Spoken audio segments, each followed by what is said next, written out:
Muchas gracias. Bienvenida, doctora, a esta comparecencia. Es un gusto tenerla por aquí de nueva cuenta. Hemos tenido su participación en distintos procesos.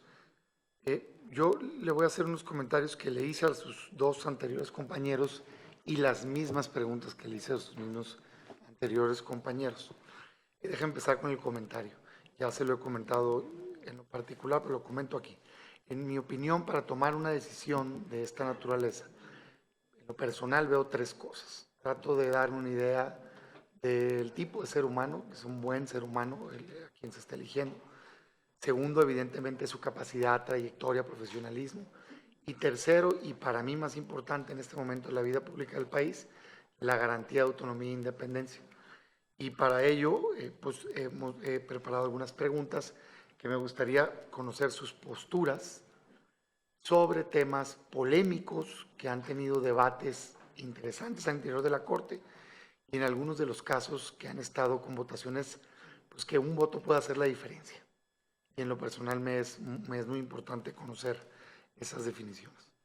Empiezo. En una primera pregunta le quisiera preguntar su postura con respecto a la decisión que tuvo la Corte en relación con la consulta popular para los expresidentes. Particularmente el debate fue si se debía o no permitir una consulta, pues claramente sobre derechos humanos.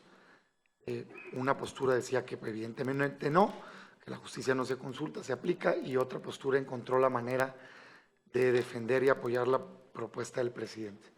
¿Cuál es su opinión al respecto? Segunda, prisión preventiva oficiosa. Me gustaría conocer su opinión al respecto de la prisión preventiva oficiosa y una subpregunta en ese mismo tema. En específico, hay un debate muy fuerte que acaba de terminar en una resolución que por un voto no se declaró constitucional una reforma, una ley secundaria que por la puerta de atrás, sin hacer una reforma constitucional al 19 constitucional, buscaba ampliar los delitos que permiten la prisión preventiva oficiosa. Me refiero claramente en concreto a la reforma en materia de delitos fiscales, que vía reforma a seguridad nacional, código de procedimientos penales y demás, se buscaba ampliar los delitos a los cuales le aplicara la prisión preventiva oficiosa. Por un voto no lograron el objetivo, y a mí me gustaría conocer su postura al respecto, si considera que era constitucional o no esa reforma. Tercero, su opinión respecto al aborto, el derecho a la vida. Cuarto, su opinión con respecto a la militarización de México. Particularmente, las Fuerzas Armadas han venido tomando un rol principal en seguridad pública en este momento, en este gobierno.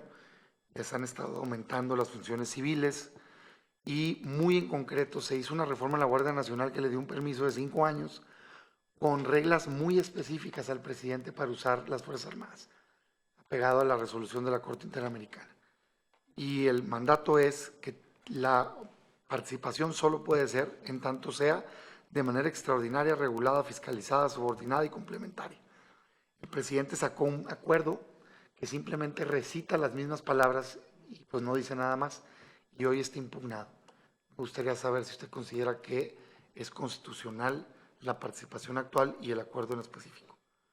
Quinto, me gustaría preguntarle si usted considera que una reforma constitucional puede ser declarada inconstitucional. Y para ello no pido que me responda estos dos ejemplos, pongo dos ejemplos para ilustrar mi pregunta.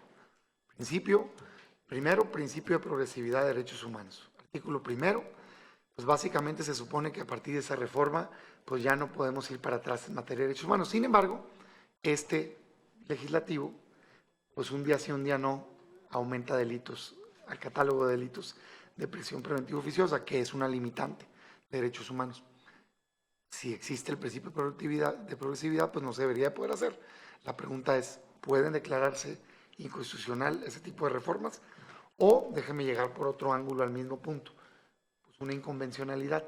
Si una reforma constitucional va en contra de un tratado, ¿se puede declarar inconstitucional esa reforma?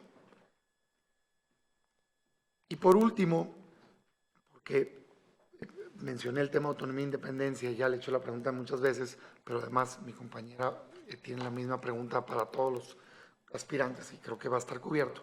Pero por último yo quiero tocar un tema que para mí es muy delicado, muy grave, fue muy grave y quiero escuchar su opinión. Se hizo una reforma vía un transitorio a una ley secundaria, materia de reforma judicial, que en mi opinión implicaba en los hechos un golpe de Estado al Poder Judicial. Lo digo así, mucha gente me dice no exageres, no, porque la definición de golpe de Estado dice hacerte el poder por un medio violento o por un medio ilegal. Y este no era violento, pero ese sí era ilegal. O sea, iba claramente en contra del artículo 97 y 100 constitucional. Y recuerdo para los que me están escuchando, 2 años más se le daba ilegalmente al presidente de la Corte al frente de la Corte, además de que el Poder Legislativo decidía por la Corte, y 2 años más se le daba a integrantes del Consejo del Poder de la Judicatura, incluyendo a los 3 aspirantes que tenemos hoy aquí.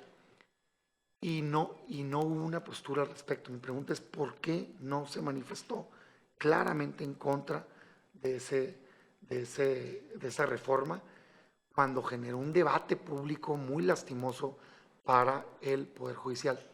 Y déjeme sumarle un punto más. ¿Por qué permitir que el presidente se refiera tan peyorativamente al Consejo del Poder de la Judicatura?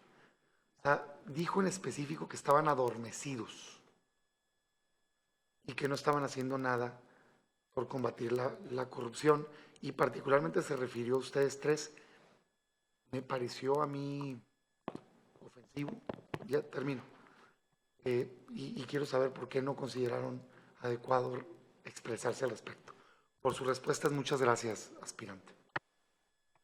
Gracias. Perdón, no quiero dejar de conocer, como lo hice con los demás, su trayectoria profesional. Lo reconozco aquí públicamente.